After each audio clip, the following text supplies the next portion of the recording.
Supreme court से राजनीति करने वाले उन नेताओं को बड़ा झटका लगा है जो नोट लेकर वोट करते थे और कहते थे कि मामला सदन में है, विशेषाधिकार का मामला है, बाहर कोई कार्रवाई नहीं होगी।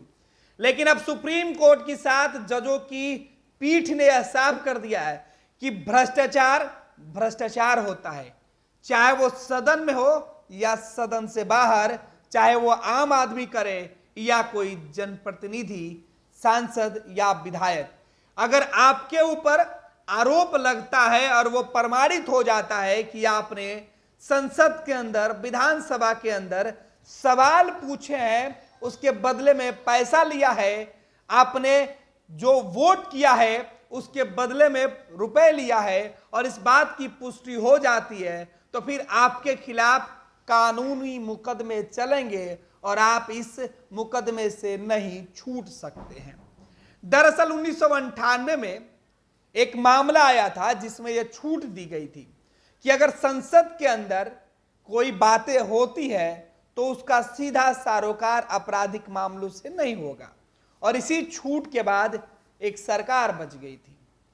लेकिन उस वक्त भी जो जजों के जजमेंट थे उसमें मतभेद थे और आज 7 जजों ने उसी बात पर सहमति जताई और इस बीच 1998 से लेकर 2024 तक उस कमजोरी का फायदा उठाते हुए देश भर के विधानसभा के अंदर, संसद के अंदर कई ऐसे नेता थे जो गलत किए।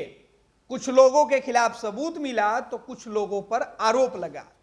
अभी हाल ही में टीएमसी की सांसद महुआ मोइत्रा के खिलाफ जो है लोकसभा में सुनवाई की गई और उनके खिलाफ कार्रवाई करके उनकी सदस्यता रद्द कर दी गई। पुलिस मुकदमा नहीं हुआ, लेकिन महुआ मोइत्रा के द्वारा कहा गया कि वो सुप्रीम कोर्ट जाएंगी, वहां उन्हें राहत मिलेगा। लेकिन अब उन जैसी नेताओं को राहत मिलते हुए नहीं दिखाई पड़ रही है, क्योंकि आज जो फैसला आया है सुप्रीम कोर्ट से वह ऐतिहासिक फैसला है और इस फैसला का असर वैसे लोगों पर होने जा रहा है जो राज्यों के अंदर इस तरीके से गतिविधि में संलिप्त थे, जिनके ऊपर आरोप लगे थे, जिनके ऊपर जो साक्ष्य मिले थे और वो सुप्रीम कोर्ट में न्याय की उम्मीद लगाए हुए थे। जेएमएम के नेता होते हुए सीता सोरेन पर यह आरोप लगा था 2012 में कि उन्होंने नोट के बदले वोट किसी अन्य व्यक्ति को दिया था। लेकिन अब हाल के दिनों में अभी जो राज्यसभा का चुनाव हुआ, देश भर के अंदर कई विपक्ष के सांसदों ने अपनी पार्टी का व्हिप, अपने पार्टी की गाइडलाइन से अलग हटकर बीजेपी उम्मीदवारों को वोट किया था और ऐसे लोगों के खिलाफ जो कार्रवाई हाउस में हो रही थी, अब वह कार्रवाई सुप्रीम कोर्ट के अंदर होगी, बाहर पुलिस में होगी और वैसे लोगों की सदस्यता के साथ साथ उनके ऊपर कार्रवाई चली होगी। अगर बिहार की बात करें तो बिहार में भी ऐसे मामले निकलकर सामने आए कि जब राज्यसभा के चुनाव में या फिर बिहार विधानसभा के बहुमत साबित करने के मामले में नोट लेकर वोट देने की बातें कही गई थी। बिहार में एनडीए की सरकार को इसका शुरुआती फायदा मिल सकता है, लेकिन उसका नुकसान भी हो सकता है, क्योंकि राजद के, बिहार में जो राजद है, राष्ट्रीय जनता दल के विधायकों ने जब पाला बदला तो राजद ने यही आरोप लगाया, कांग्रेस ने यही आरोप लगाया कि मोटी रकम में डील हुई है। हालांकि मामला अभी विधानसभा के अंदर है, लेकिन अब बिहार के 7 विधायकों के साथ साथ देश भर के दर्जनों विधायक, लोकसभा के सदस्य अब मुसीबत में पड़ने जा रहे हैं, क्योंकि सुप्रीम कोर्ट ने बड़ा फैसला ले लिया है।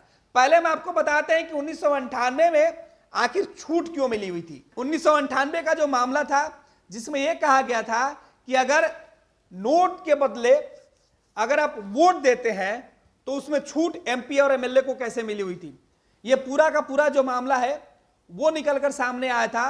1998 में जो एक फैसला था, जो खुद सुप्रीम कोर्ट का दिया हुआ फैसला था, आज उस फैसले को बदल दिया गया है। 1998 का फैसला पलटते हुए सांसद और विधायकों को छूट नहीं दी जा सकती है, यह विशेषाधिकार के तहत नहीं आता है। आज कोर्ट ने इस पर टिप्पणी की है। कोर्ट की ओर से यह भी बताया गया है कि इस बात से फर्क नहीं पड़ता है कि घूस लेने और देने वाला दोनों ही व्यक्ति वोट लिया है या नहीं। विशेषाधिकार सदन के साझा कामकाज से जुड़ा विषय के लिए होता है। वोट के लिए रिश्वत लेना विधायी काम का हिस्सा नहीं है।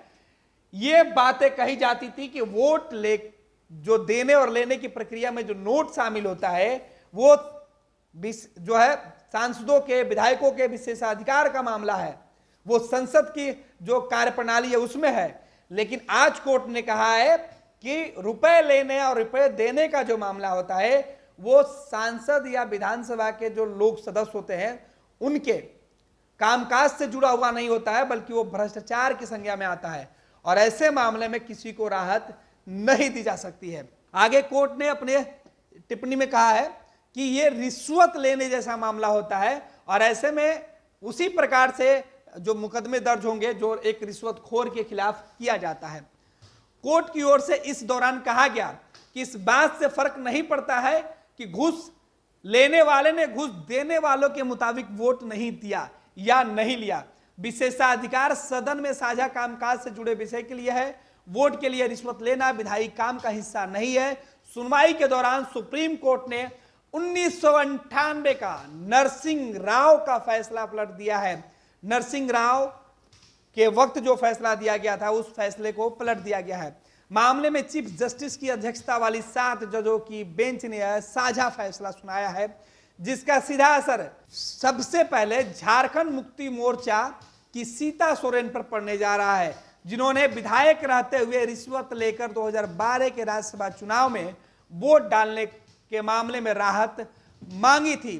सांसदों को अनुच्छेद 105 में यह राहत दी गई थी कि जो सांसद और विधायक होंगे उनको सदन के अंदर की गतिविधियों के लिए मुकदमे में छूट हासिल है। कोर्ट ने साफ किया कि रिश्वत लेने के मामले में यह छूट नहीं मिल सकती है और अब कोई भी सदस्य यह कहे, कोई भी नेता, जनप्रतिनिधि, चाहे सांसद के सदस्य हो या फिर विधानसभा के सदस्य हो या लोकसभा के दोनों सदस्य में हाउस के किसी भी मेंबर हो या बिहार के सहित देश भर के जो विधानसभा और विधान परिषद के सदस्य हो, वो अगर ये कहते हैं कि ये मामला विधानसभा के अंदर का है, लोकसभा के अंदर का है, तो अब कोर्ट का कहना है कि वो यह कहकर नहीं बच सकते हैं और ना ही उनको इस तरीके के मामले में राहत दी जा सकती है।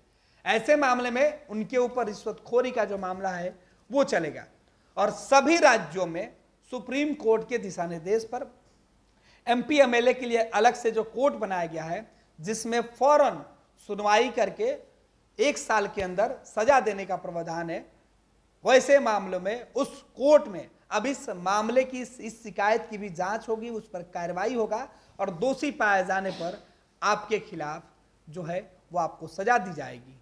तो जाहिर सी बात है कि देश भर के राजनेता जो पैसे लेकर संसद या विधानसभा के अंदर सवाल पूछते थे, वोट देते थे या वोट पैसे लेकर नहीं देते थे, ऐसे मामलों की जांच केवल अब संसद और विधानसभा में नहीं होगी, बल्कि उसकी जांच बाहर भी होगी, मुकदमे होंगे और वो कार्रवाई में फंसेंगे, जेल भी जाएंगे।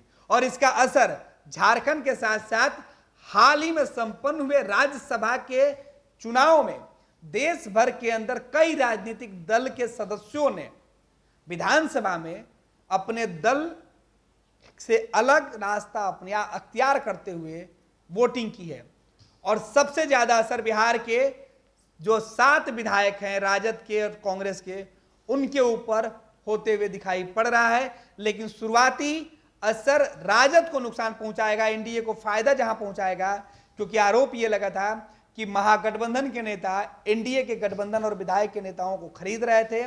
हालांकि उस मामले की जांच बिहार की पुलिस पहले ही करवा रही है। दूसरी तरफ इस तरीके के फैसले आने के बाद राजद और कांग्रेस के जो नेता दलीलें दे रहे थे उनको एक बल मिलेगा। ये लो मुंह मीठा करो, आज मैंने अपना जॉब छोड़ दिया, अब हम पूर्णिया वापस जाएंगे। जॉब छोड़ दिया है?